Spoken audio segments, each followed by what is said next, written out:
Assalamualaikum warahmatullahi wabarakatuh. Saya sampaikan selamat sore dan selamat berbuka puasa kepada teman-teman generasi Aswaja SMP Raden Fatah. Pada podcast Jauhar Ramadan kali ini, saya Naila Nafisa Asmi Sabrina akan membahas tentang adab memuliakan orang tua dan guru bersama Ibu Azizah yang menemani pembahasan materi kita pada sore hari ini.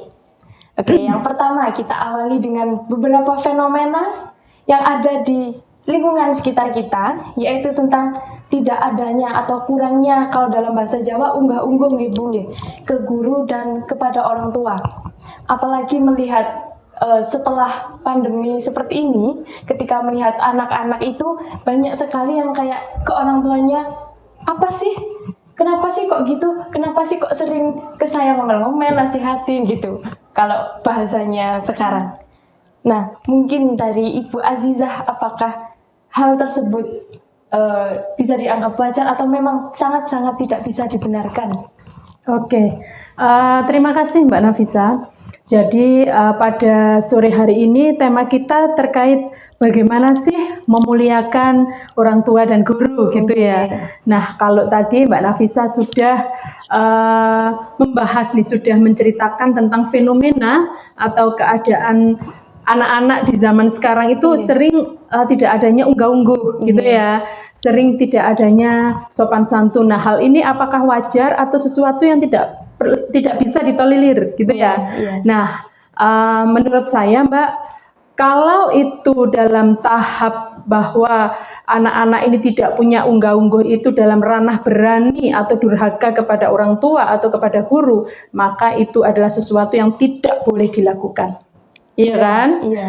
Namun ada juga kadang mereka tidak bisa menempatkan posisi yang saya seharusnya seperti apa ya, empati yang kurang, seharusnya ketika ada orang tua saya harus berbuat apa, ketidaktahuan mereka dalam ranah saya harus benar-benar tawaduk nih, dalam tanda kutip tawaduk saya nih ya dengan cara ini, karena tipikal saya ada anak yang memang harus harus selalu diskusi dengan orang tua, harus selalu berkolaborasi dengan orang tua. Nah, ini juga tidak bisa serta-merta kita katakan bahwa kamu tidak punya unggah-ungguh nih. Nah, artinya ketika kita membahas unggah-ungguh dalam konten sekarang, dalam generasi sekarang, maka disesuaikan dengan fakta dan fenomena yang ada dengan anak-anak di zaman ini gitu Mbak ya, di zaman generasi ini. Iya, sehingga jadi orang tua juga harus bijak, jadi guru juga harus bijak. Eranya sudah terbuka, eranya sudah kita ada di zaman digitalisasi yang semuanya menuntut untuk saling berkembang bersama-sama. Tetapi ketika kita adalah generasi Aswaja, ada satu hal yang tidak boleh kita lupakan. Tawaduk, taat kepada orang tua, kepada guru itu wajib hukumnya dan tidak bisa dibantah. Nah, kalau saya mengingat ini Bu Ziza, ada suatu hadis yang disampaikan kepada saya dari ustadzah saya yang berbunyi ridha Allah wa ridhaul walidain wa saktullahi fi sakhatil walidain. Nah, berarti memang kalau hal itu secara kompleks dalam hal unggah-ungguh dalam generasi sekarang berarti benar-benar tidak bisa dibenarkan gitu. Kalau dalam hal yang ketidaksopanan, melawan seperti itu gitu. Iya. Karena kalau dari hadis tersebut adalah ridhonya Allah itu ada di ridho orang tua dan kemarahan Allah ada di marahnya orang tua. Nah, benar sekali, sebagai orang tua Mbak ya, yang telah melahirkan anak-anaknya, sebagai orang tua yang telah membesarkan dan merawat anak-anaknya hingga ada anak seperti saat ini. Satu hal bahwa yang tidak boleh dilupakan oleh anak-anak itu apa? Adanya anak itu karena adanya orang tua. Adanya orang tua karena adanya orang tuanya lagi.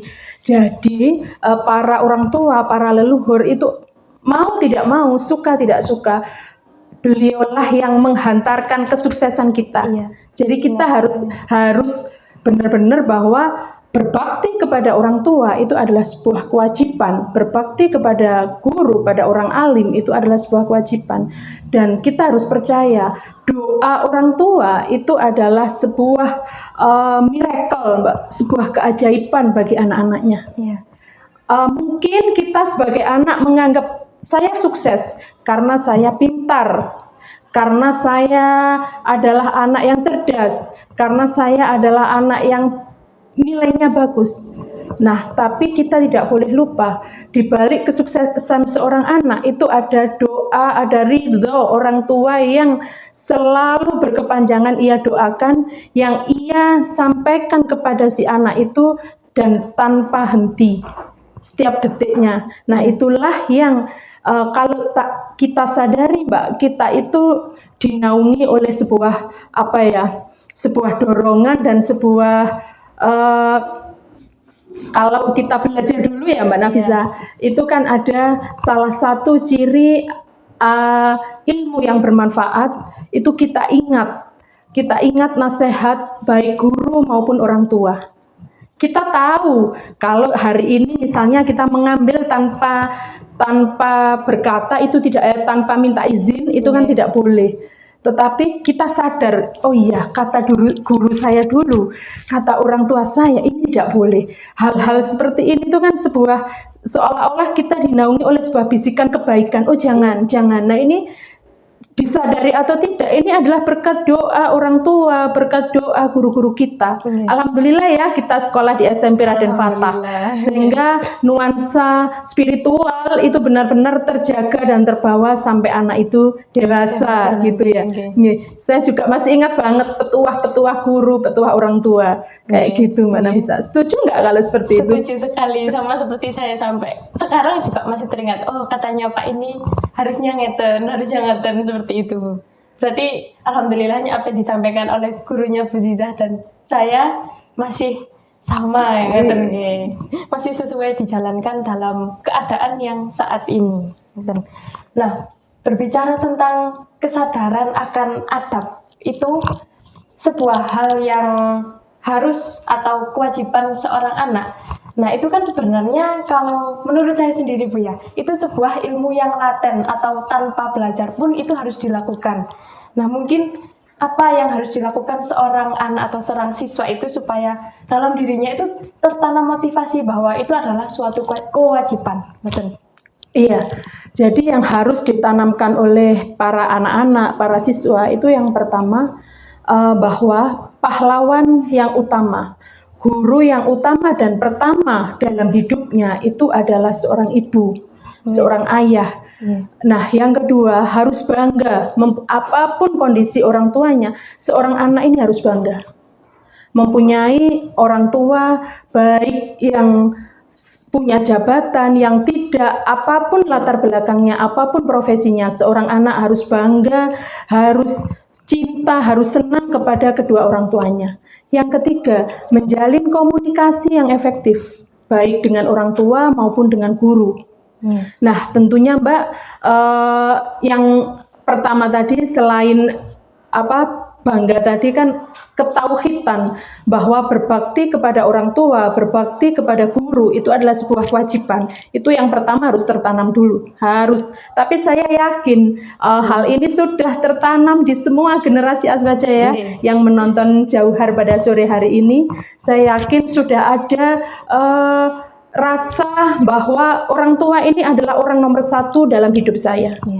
Kemudian guru adalah orang nomor satu yang mengajarkan ilmu kepada saya. Maka saya harus wajib taat, saya wajib berbakti kepada beliau-beliau ini. Kemudian selain itu tidak ada satupun orang tua di dunia ini yang mendoakan ataupun yang memberikan sesuatu yang tidak berguna bagi anak-anaknya. Iya kan? Berdoa jelek itu tidak ada. Dalam bahasa Jawa, anaknya nakal pun orang tua masih kok becik, konak kan gitu ya. Nah, becik itu kan kebaikan. Artinya bahwa begitu miracle-nya, begitu luar biasanya, begitu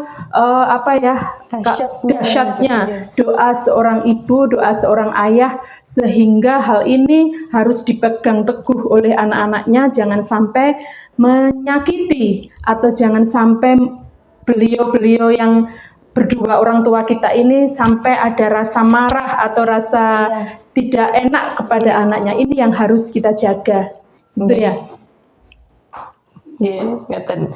Nah, mungkin berbicara tentang termasuk interaksi nggih nih, Iya, interaksi. interaksi yang harus dibangun oleh dari anak-anaknya atau siswanya kepada guru dan orang tua, meskipun merekanya ini punya rasa ataupun mangkel pernah dibentak atau dinasehati yang secara menyakiti hatinya, itu interaksi apa yang harus dibangun dari siswanya ke gurunya seperti itu, Bu? Oke, tentunya siswa ya ini ya, Iya. ketika siswa atau anak-anak biaskan atau jangan dibiasakan dendam kepada orang tua dan guru.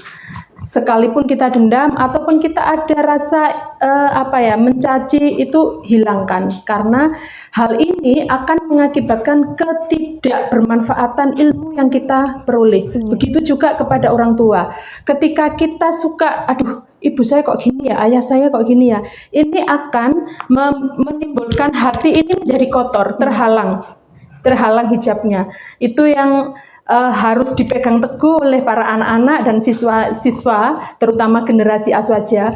Kemudian yang kedua, ketika dengan orang tua ataupun dengan guru, itu kita selalu harus menempatkan posisi memang kita di bawah nih. Kita bisa berkolaborasi, tetapi berkolaborasinya dalam tahap, oh ya, saya murid, saya harus tawaduk kepada bapak ibu guru saya anak, saya harus menghargai ibu bapak saya.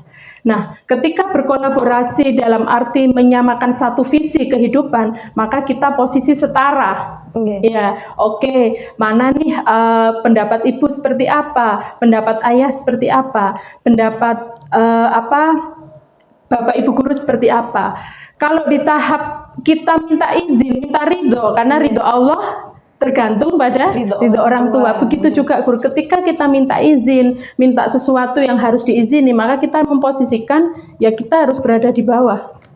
Iya kan Mbak, sehingga nggak ada ketika tidak diizini kita menentang, akhirnya kita jadi durhaka dong. Nah, kita nggak ingin seperti itu. Dan saya yakin ketika seorang anak, seorang siswa berkata sopan, menjaga kesantunan di depan orang tuanya atau di depan bapak ibu guru, pasti hal ini akan menjadikan situasi yang kondusif, iya kan? Tidak membentak-bentak, kemudian juga tidak ketus, sinis, kemudian selalu menjaga etika dalam berbicara, kemudian etika dalam menerima sebuah nasihat. Ketika ayah bunda atau ketika bapak ibu guru memberi nasihat, berarti posisi kita harus menyimak dengan baik, harus mendengarkan dengan baik, tidak kita menyangkal ataupun memotong pembicaraan beliau-beliau ini. Jadi itu salah satu trik sih Mbak. Kalau ini tidak kita biasakan, maka kita akan menganggap mereka itu wah sama nih seperti Mbak Nafisa temanku, seperti si ini temanku. Jadi akhirnya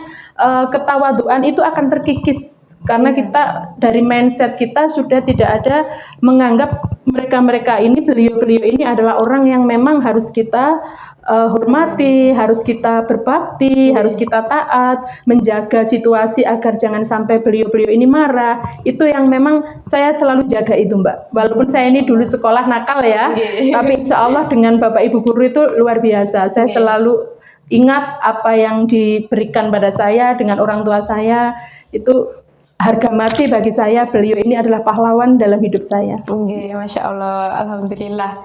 Nah, teman-teman generasi Aswaja yang harus merupakan hal yang harus kita pegang sebagai generasi Aswaja ini, tentunya yang pertama, memiliki adab atau memuliakan orang tua dan guru itu adalah suatu keharusan yang harus kita lakukan, ngoten nggih Bu. Nah, untuk mencapai itu, kita harus menanamkan sebuah rasa tawadhu atau kerendahan diri kita sebagai siswa dan sebagai anak di depan orang tua dan guru untuk memperoleh ridho Allah yang tentunya ada di dalam ridho orang tua. Mungkin dari Ibu Azizah memberikan closing statement kepada teman-teman, dipersilakan. Para generasi Aswaja, paling akhir kita renungkan hadis Rasulullah SAW yang artinya, barang siapa memuliakan orang alim, guru, dan orang tua, maka ia memuliakan aku. Dan barang siapa memuliakan aku, maka ia memuliakan Allah. Dan barang siapa memuliakan Allah, maka kembalinya adalah ke surga. Mari kita menjadi generasi yang berbakti kepada Allah, kepada Rasulullah, orang tua, dan guru kita, agar kelak kita memperoleh surga terindah. Amin, amin, amin ya rabbal alamin. Saya sampaikan terima kasih kepada Ibu Azizah yang telah menemani materi saya dan teman-teman pada sore hari ini. Nah, teman-teman generasi Aswaja, ada satu kata-kata mutiara dari Khalifah Ali bin Abi Thalib yang ingin saya sampaikan. Nah, ini merupakan quotes kesukaan saya, yaitu jangan gunakan kefasihan bicaramu di depan ibumu yang dulu mengajari caramu berbicara. Seperti itu. Terima kasih. Sampai jumpa di podcast selanjutnya. Wassalamualaikum warahmatullahi wabarakatuh. Waalaikumsalam warahmatullahi wabarakatuh.